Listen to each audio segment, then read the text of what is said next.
Hello again and welcome back to English Today. This is DVD 17 and the fifth DVD of your upper intermediate level. And in this DVD, we'll begin with another 2 episodes of our story, That's Life, followed by our special TV programs, where our culinary experts will be talking about how to set the table. This will be followed by a discussion about e-commerce and about doing business on the internet. Then, in the grammar section, we'll study how to position adjectives in the English sentence and also look at some of the main differences between American and British English, all right? So, enjoy yourselves and enjoy your viewing.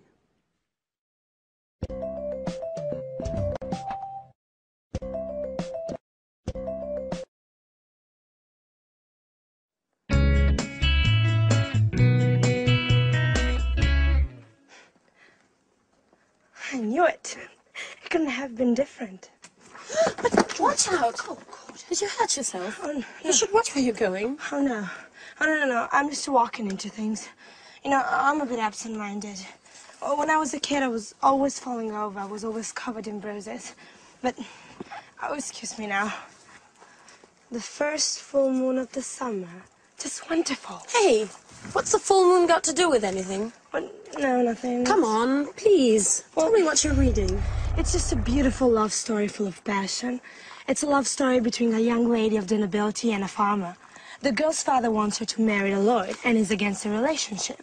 So he arranges to have the young farmer kidnapped and locked away in a secret room to die of hunger and thirst. What a sad story. Isn't it rather depressing? Well, oh, wait a minute. I haven't finished. The kidnapping happened on the first full moon of the summer. Just a moment before, the 2 lovers had arranged to meet.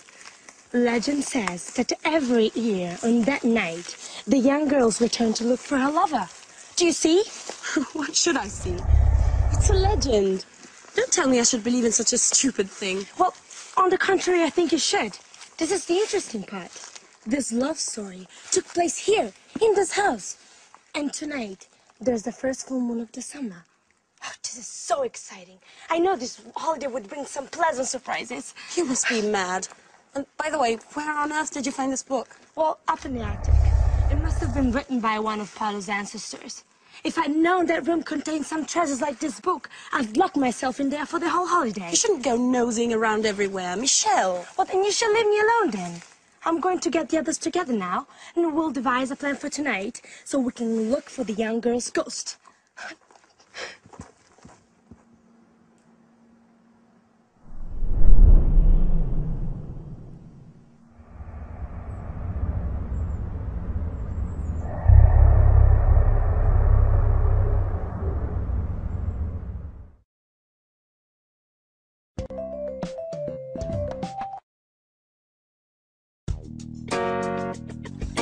Hey, Sarah!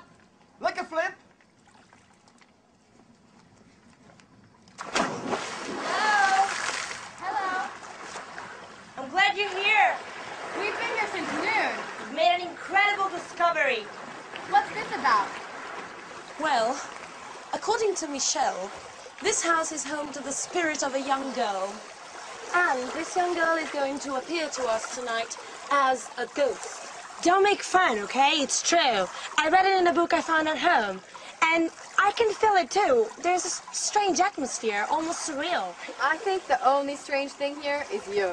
That's exactly what I said. Okay, enough of that. Listen to me. This is the plan for tonight. When the moon's high in the sky, we'll get some candles and go and look for the ghost. Paolo, didn't you know anything about the story? Well, my grandfather did tell me something about it. When I was a boy, I used to go looking for spirits with my cousins. And didn't you feel frightened? I know, it was great fun. Sure, everyone knows ghosts don't exist. Oh, you're wrong there. You know, one night, we heard some strange noise. Someone was shouting. Oh, we were so scared. And we ran up to our rooms and my youngest cousin cried for 2 days. He was so terrified.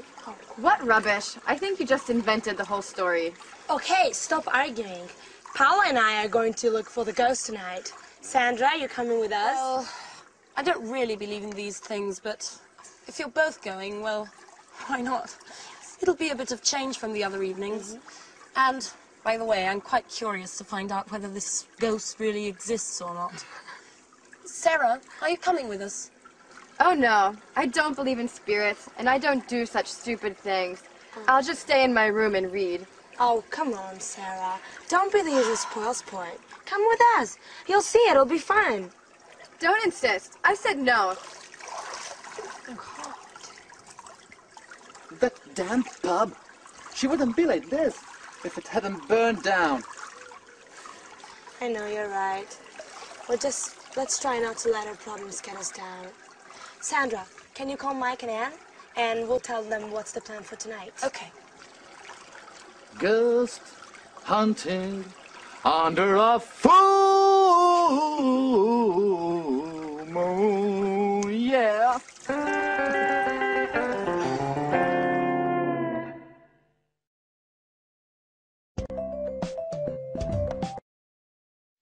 Hi everyone, and welcome back for another lesson. Now, as you've been watching our story, That's Life, you've probably noticed that there are different Englishes, different accents, like British English, American English, Australian English. Yeah, now you can often notice that from the accent. But we don't only notice the difference from the accent. There are also differences in vocabulary. And this is something that I want to look at with you now, especially between British English and American English. So we'll look at the screen and you can see the words written. Because British English and American English, when I meet, for example, an American person, I usually don't have any problems understanding. But occasionally, let me tell you this story. An American said to me once, he said, hey, do you have a moose? And I didn't know what to answer. He said, do you have a moose? Now, in the English language, a moose is either the dessert that you eat at the end of a meal, like chocolate mousse, or it's the animal with antlers that you see in Canada. So none of those things were appropriate for the situation that we were in. So I had to say, sorry, what do you mean by moose? And for him, the moose was a mattress. You know, part of the bed that you sleep on, a moose was a mattress. So I was just flabbergasted. I could never have guessed that a moose was a mattress. So let me show you or introduce you, maybe you know some of these already, especially if you watch the cinema a lot. Some of the difference in terminologies and vocabulary between American and English, all right? Now, look at the screen. In British English, we talk about living in a flat, which is a small house in a condominium. So that's a flat. But the Americans tend to call that an apartment, all right? Then we in England have gardens, which are often attached to our houses or our flats. But in America, they call that a yard, all right? A yard. So in my backyard, you often hear. Then when you have rubbish, in England, we put the rubbish in a rubbish bin. But in America, rubbish is garbage. So they put their rubbish in a garbage can. So rubbish bin, garbage can. If I say in British English, I'm going to town, the Americans will say, I'm going downtown. I'm going downtown. In England, walking along the streets, the part beside the street itself, beside the road, is called a pavement. But in America, that is called a sidewalk. Pavement, sidewalk. We put our cars in a car park, but in America, they call a car park a parking lot. Okay? Parking lot. In Britain, we drive on motorways, whereas in America, you will hear the word freeway or highway or even superhighway. All right, so motorway in Britain, freeway, highway in America. Then when all the roads come together, we call that in English a junction. But the Americans call it an intersection. Junction, intersection. When we are traveling in our cars, we go and we buy petrol. The Americans buy gas or gasoline. For us, gas is a liquid air. So, gasoline in British English is petrol. Okay? Then, in England, we go to the cinema. In America, they prefer often to use movies, go to the movies. Then, for example, if you go to a theatre and you want to go to the wardrobe, for example, and leave your coats, etc., very often in America, that is called the closet. So, wardrobe, closet. Then, if you're in a restaurant, to begin with, we in England have a starter. The Americans have an appetizer. And this is very interesting. When you take potatoes and you fry them, and for example, you have it with steak, in English, those are called chips. The Americans use French fries. Now, in English, when you have a bag, for example, at a party, if you're having an aperitif, we often have nuts and what we call crisps. Now, crisps are very thin pieces of potato, chopped up very finely, and then cooked, usually in hot oil, and put in plastic bags. Now, we call those crisps, but the Americans call them potato chips. So it's very confusing. For us, chips is what you have with steak, and the crisps are the things that you have in the bag. All right? And one more thing. In Britain, we talk about summer, winter, spring, and autumn, but often in American English, you will hear autumn referred to as fall. So those are just a few examples of the difference between British English and American English. But keep noticing the differences, especially when you're watching films, because it really is very interesting, and it will help you in preparation for when you go to both countries.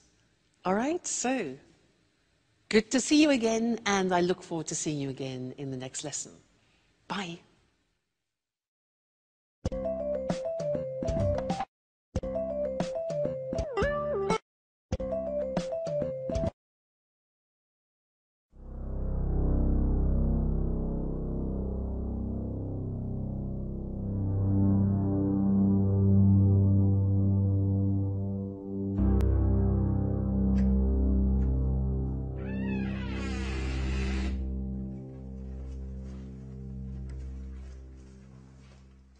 So, this is the abandonment? Yeah? Oh, I should never have got involved in this charade. I still can't believe you persuaded me to come along. Oh, come on, Anne. You'll have fun. You won't regret. Can anyone tell me exactly what it is we're looking for? Mike, do you ever listen when people talk to you? We're looking for the ghost of a young girl. Legend says that when the full moon's high in the sky, she returns here to look for a young lover. She walks up and down the secret spot where she used to meet him. And where is the secret spot? Well, we don't know. But Paolo told me that last year he'd heard strange sounds coming from this house. We can start from here. Where here? How can we possibly if we can't see anything in the dark? Don't worry. I know this place very well. Okay, silent. Otherwise, we're not gonna hear anything.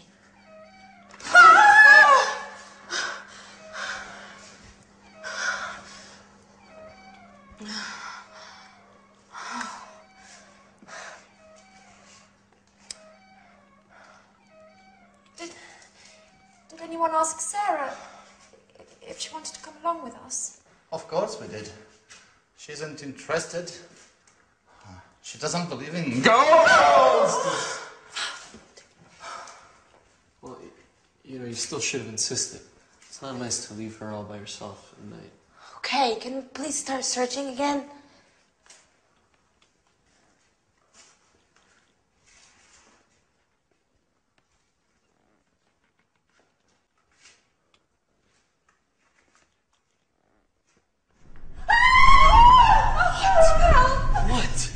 Somebody here!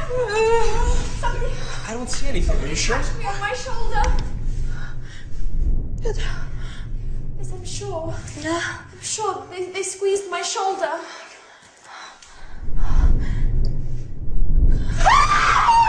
It's me! What an idiot, Paolo! Oh. Okay. Now that we've solved that mystery, silence everyone, and let's continue. Well, to be honest, this place is kinda Creepy. creepy, yeah?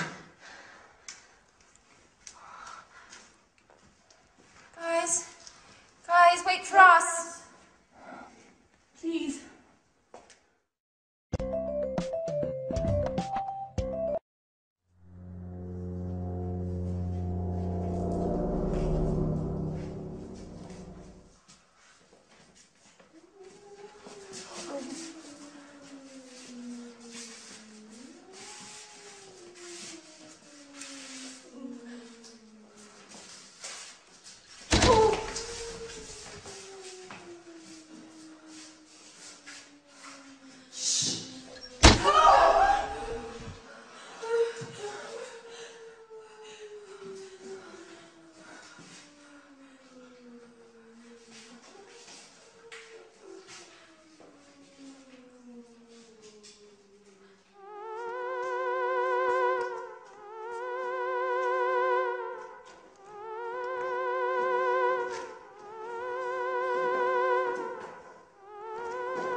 Crikey, I'm not feeling very well.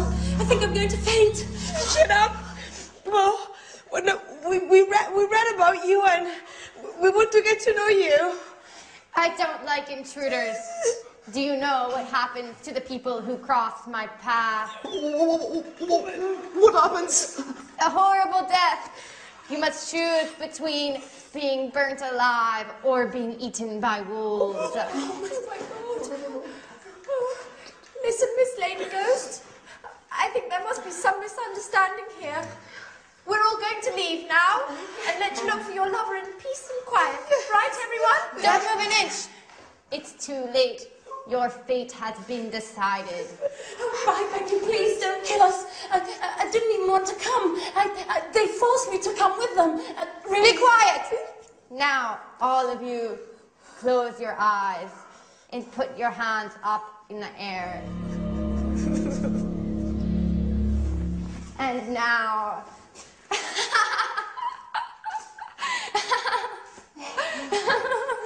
Sarah.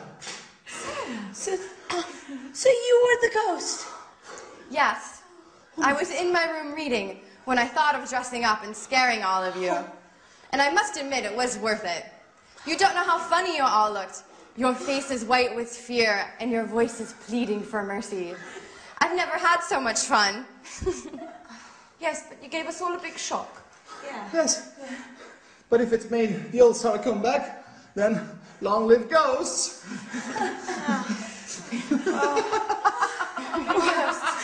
Yes.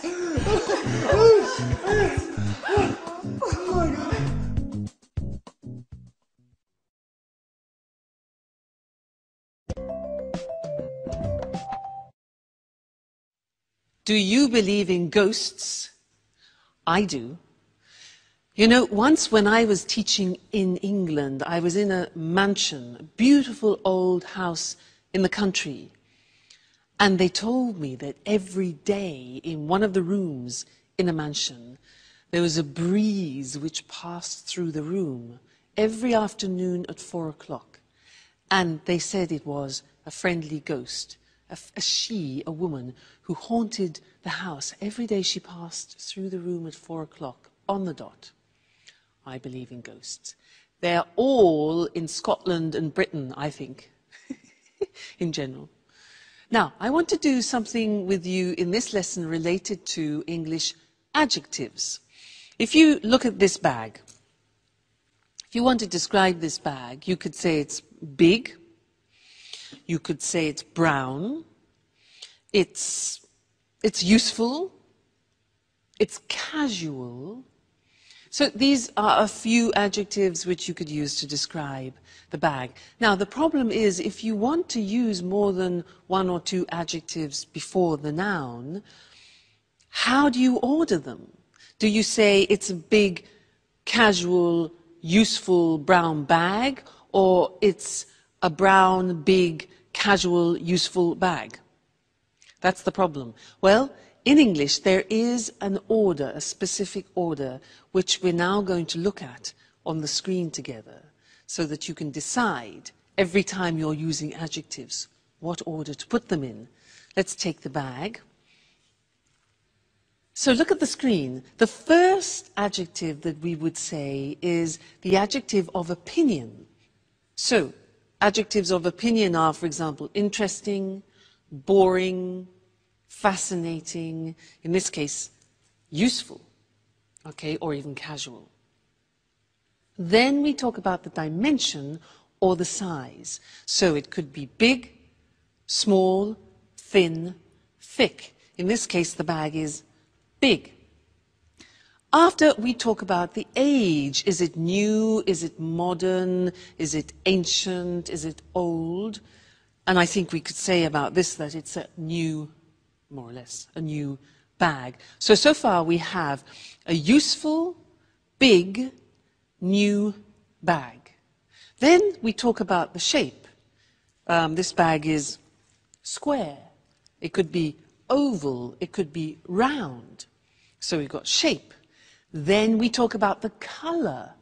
For example, pink, blue, light green, brown. After that, the origin. Is it French, English, American, Italian? Okay. And then the material it's made of. If it's wooden, plastic, woolen, cotton in this case. So, if we want to describe this bag using all those adjectives, it would become this. Its opinion. A casual, big, new, follow the screen, new, square, brown, Italian cotton bag. Okay? Now, we don't usually put 8 or 9 adjectives before the noun, but if you do want to use 3 or 4, then that's the order which you follow. And remember that in English, all adjectives go before the noun, not after, because in some languages you can put adjectives before the noun and adjectives after the noun. However, in English the rule is adjectives always before the noun. Okay? Great, so that's the lesson about adjectives, and I'll see you very soon. Bye.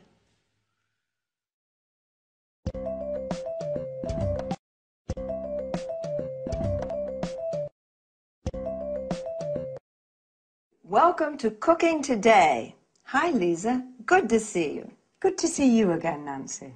Lisa, tell us what you're going to talk about this time. I've chosen a letter in particular. I've received so many. Here we are. It comes from Lynn. Dear Lisa, you're the person I most admire in my life. Please help me. My husband has decided to invite his boss and wife for dinner. And I've no idea how to arrange a formal table setting. Husbands can be so insensitive. Well, dear Lynn, you don't need bone china, silverware or crystal to set an attractive table. Where does one begin? I'd start with the table covering. The ideal tablecloth for a formal dinner is a damask one, or a cloth with delicate embroidery. Can it be placed over a bare table? You'd better place a protective padded cloth underneath. What do you think about placemats? They're acceptable for every occasion except formal dinners. And table runners, aren't they pretty? They are, and very trendy nowadays since they come in a wide range of colours. Now, tell us about napkins. They're usually sold as a coordinated set with tablecloths. She's not supposed to use paper napkins, I suppose. Oh, it's considered a bit crass. You can use paper napkins for picnics. Is a napkin ring necessary? Why not? In the past, each family member would have one, either of wood or engraved silver. Today, they're available in many materials and styles. Now, what about dinnerware? I think that a set of one-coloured dishes would be very smart.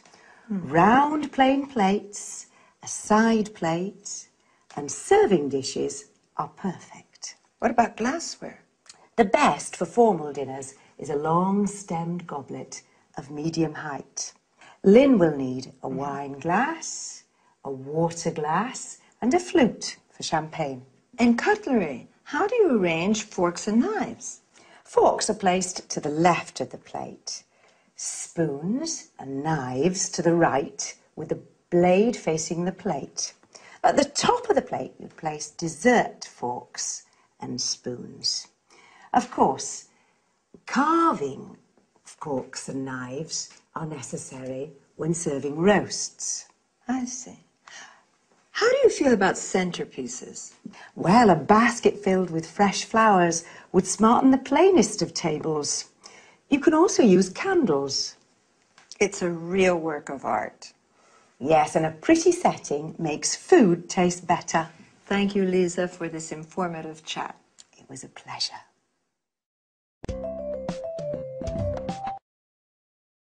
Now, let's see which term Lisa used to talk about table setting. First of all, she said there are different kinds of table coverings. A tablecloth is what we use to cover the table with during meals. Placemats are individual settings for more informal meals. Table runners are long and narrow pieces of fabric which can hold several places. A centerpiece can be placed in the middle of the table, usually with fresh flowers as decoration. If you want to protect your table from stains or heat, you better place a protective padded cloth under the tablecloth. A napkin is what we use to wipe our mouths with while eating. Today, paper napkins are rather convenient, but don't use them when Lisa is invited. A napkin ring is a ring of different materials, fabric, wood, silver, which allows people to identify their personal napkin during family meals.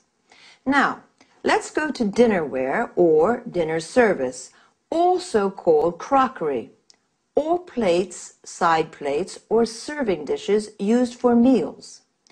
Glassware refers to glasses that can be wine glasses, water glasses, or flutes, used to drink champagne.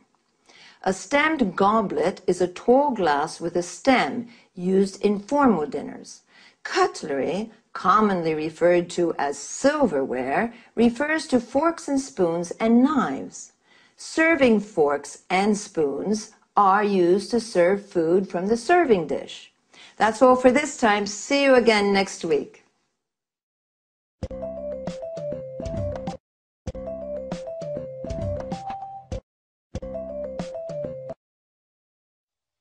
It's the new frontier of retailing.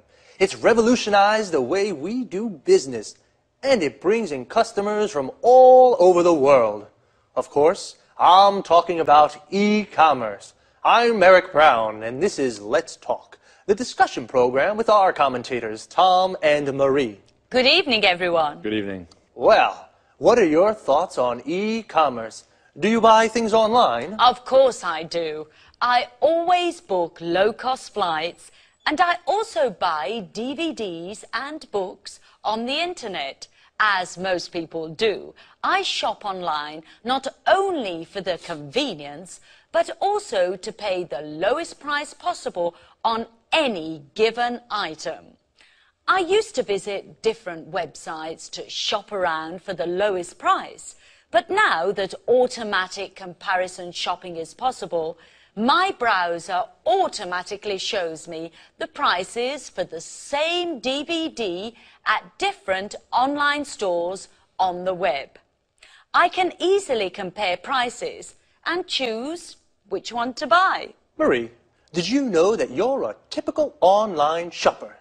In fact, 52% of online shoppers buy books, 41% buy leisure and travel items, including holidays and flights, and 40% buy DVDs and CDs. Well, Eric, online shopping is very popular today. In the UK, for example, 48% of people regularly shop on the internet.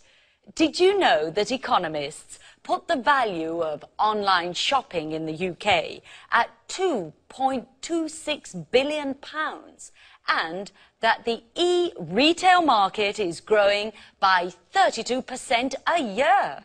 Actually, that doesn't surprise me.